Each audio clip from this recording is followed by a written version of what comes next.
Guys, it's your boy Landry Six. Now, today I want to tell you exactly why royal oppression was banned. Now, before I even get started, I want to say this is all speculation, all coming from my opinion. Konami, nobody from Konami has been feeding me this information. Nobody from Yu-Gi-Oh! R&D is in my ear telling me this stuff. This is all my opinion. So, okay, now it's pretty much a shared opinion. I could say that you either thinks that oppression was banned because the life point payment was too low, or they want to push at seeds, and both very valid and stand, have their make their own good points. Now, let's think about what oppression actually does. It's a constant means to negate special summons. It should stay there as long as possible. Say, you can't special summon, you can't do that, you can't do that, you can't do that. It's over and over and over and over again. Now, yes, I'm gonna say that if it was higher, around let's say about 2,000, it'd be more skill related, so that like decks like samurai and what plants can just constantly activate cards, just to make you use up life points.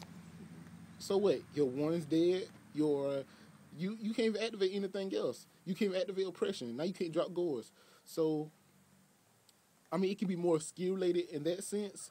But hey, it's 800, so deal with it. Now, let's look at the meta. Rescue Rabbit, Tengu, Turgad, just all the decks that resolve around special summoning. And if anybody who played Oppression can tell you, there have been quite a few games they played where they activated Oppression and they won. Anybody who played against Samurai or Plants can tell you that. Like, Oppression is an extremely powerful card, and as long as we have decks that,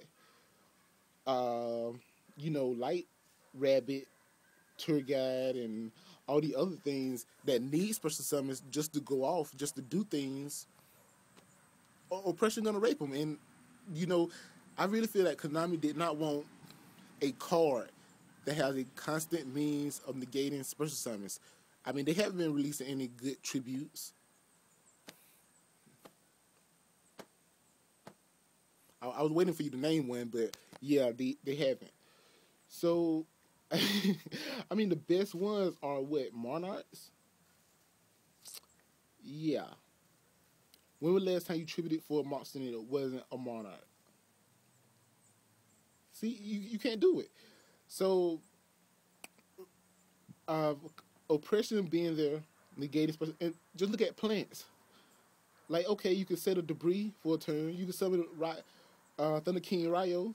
Maybe a Tengu if he's not playing anti-meta, or Grade Keepers, where they're just gonna have stronger monsters anyway. And then my bad, cause the only thing I do is like, okay, well, I'll just smashing, whatever, oppression. I just pay 800. Is nothing. So I mean, really, I feel like if the life points payment were higher, drastically higher, like around 2,000 or so, then yeah, oppression might have a chance. And don't get me wrong, there's Seeds and Turbus, who a fit hasn't even been released yet, and all these things that Konami is trying to push, and oppression is just gonna hold that back. Why play this new thing, doing this other stuff that we don't even know if it's gonna work, don't even know if it's gonna be good, when you can play a deck that is good. Well, oppression is out. Now, don't get me wrong, it was just at one. Sometimes you get it, sometimes you don't. But the simple fact that if you can activate a card and it sits there and it pretty much stops your opponent's entire deck, Konami didn't like that. And as being an oppression player, I kind of feel where they're coming from. I mean, I kind of wish that oppression wasn't banned, but at the same time, I can understand, I mean, I played Samurai with my grade keepers. I played Plants with my grade keepers, Black Queens, and like, oh, I don't have to special summon, but you got to.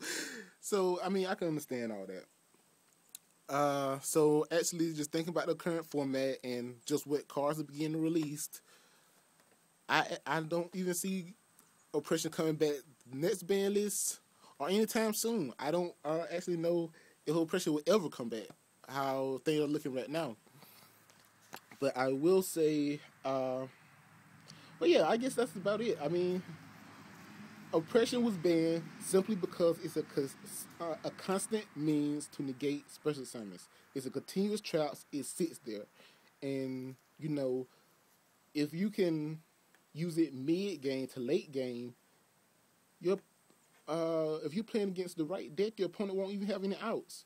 You know, it don't matter if they top deck or Blackluster. It don't matter if they, unless they have a field clear and they have a Gores, but who's gonna risk that? If you can read Gores, then okay, I'm not gonna let you drop them.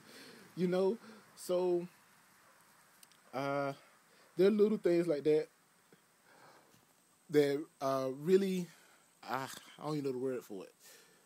But yeah, since Oppression just stays there on the field and constantly negates with such a small life point payment, I don't actually ever see it coming back. Like, it might be a different variant of the card that Konami might try to make that probably can only negate monsters effects that special summon instead of spells and traps with a higher life point payment or something like that. You know, I really feel like it could be another variation of Royal Oppression to be released, but Royal Oppression itself, I don't ever see it coming back. I'm sorry, I don't like that, but that's just how things are looking. Like, if Konami can't even make a decent monster that stand by itself, so I doubt they're gonna let a card like Royal Oppression stays that just can wreck a whole deck. But that's about it. But I am been working on another Yu-Gi routes I should have up by Saturday. And funny as it is, it's actually about Oppression. So at the latest, I'm gonna have it up by Saturday.